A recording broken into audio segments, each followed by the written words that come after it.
ঘটনা হল যেতিয়া আজমল সাহেব হারিলে তেতিয়া কিন্তু মানুহখিনি বুজি পালে যে আজমল সাহেবে আমার কারণে করেছিলে, রকিবুল ইসলাম ডাঙরিয়া কিন্তু আমার কারণে করা নাই। আপনাদেরকে হয়তো খবর পাবো ধুবড়ী লোকসভা সমষ্টিত বর্তমান যিকোনো সমস্যা রকিবুল ইসলাম সাহেবক কিন্তু দেখা নাযায়। আৰু আপোনালোকে জানে কেৱল ৰকিবুল ইছলাম ডাঙৰীয়াই নহয়, কংগ্ৰেছৰ কোনো এজন ব্যক্তিয়ে আমাৰ এই উচ্ছেদৰ সময়ত হওক যিকোনো সমস্যাৰ কথাই হওক আমাৰ কাৰণে কিন্তু মাত নামাতে। তেখেতে কি লাগিব, ওপৰৰ পৰা তেখেতৰ পাৰ্মিশ্যন লাগে, তেখেতসকলে ওপৰৰ পৰা অৰ্ডাৰ দিলেহে তেখেতসকলে মাত মাতিব পাৰে। আৰু আমাৰ দলৰ এটা নীতি হ'ল কি, আমি ৰাইজৰ হৈ কেনে মাত নামাতিলে কমপ্লেইন, সিহঁতে মাত মাতিলে কমপ্লেইন, আমি নামাতিলে কমপ্লেইন। আমাক কৈ দিয়ে ওপৰৰ পৰা তোমালোকে ৰাইজৰ কাৰণে মাতা, দুখীয়া মানুহৰ কাৰণে মাতা, ঠেলাৱালা ৰিক্সাৱালাৰ কাৰণে মাতা।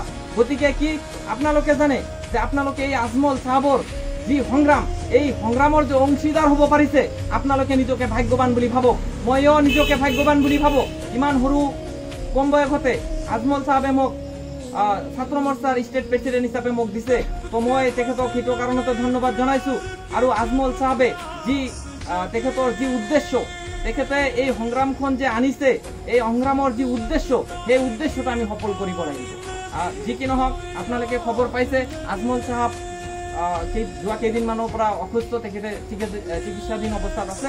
গতিকে তেখেতৰো আমি সুস্বাস্থ্য কামনা কৰিছোঁ। আৰু আপোনালোকেও সংগ্ৰামখন আগুৱাই লৈ যাওক, আপোনালোকৰো ভৱিষ্যতৰ উজ্জ্বল কামনা কৰি অনাগত প্ৰজন্মৰো যাতে ভৱিষ্যত তেখেতসকলেও যাতে ক'ব পাৰে আমাৰ নেক্সট প্ৰজন্ম যে নাই নাই আমাৰ পূৰ্বপুৰুষে আমাৰ কাৰণে মাত মাতিছিলে, এই সংগ্ৰামখন আগুৱাই লৈ যোৱাৰ কাৰণে তেখেতসকলৰ সমস্যা হোৱা নাই। আজি আপোনালোকে যদি চাইলেণ্ট হৈ আছে, সেইটোৰো জবাব আপোনালোকে কেইদিনমান পিছত দিব লাগিব। কাৰণ নেক্সট জেনাৰেশ্যনে, অহা প্ৰজন্মই কিন্তু আপোনালোকক এৰি নিদিয়ে। কি ক'ব, সমস্যা এতিয়া সৃষ্টি হৈছে, সমাধান এতিয়া হ'ব লাগে।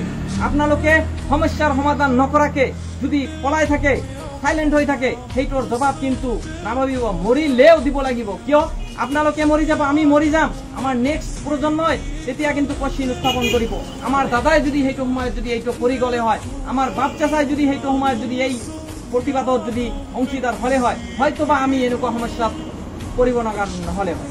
গতিকে আমাৰ সংগ্ৰাম আমি শেষ নকৰোঁ, হয়তোবা আমি ৰিজাল্ট দেৰিকে পাম, ভাল ফল আমি দেৰিকে দেখাম, কিন্তু এটা বস্তু মনত ৰাখিব, আপোনালোকৰ যি মানে স্পৃহা, এই ইমান ৰাতিও আপোনালোকে ইমান সন্ধিয়াতো আপোনালোকে আছে, যি কি নহওক আমি যে ভাল ফল দেখুৱাম তাৰে এইটো এটা মানে কি কয় নজিৰা মানে। তো যি কি নহওক মই আৰু বেছি কথা নকওঁ, আমাৰ দাদা আছে ক'ব, এইখিনিতে মই মোৰ বক্তব্য কিবা ভুল হ'লে আপোনালোকে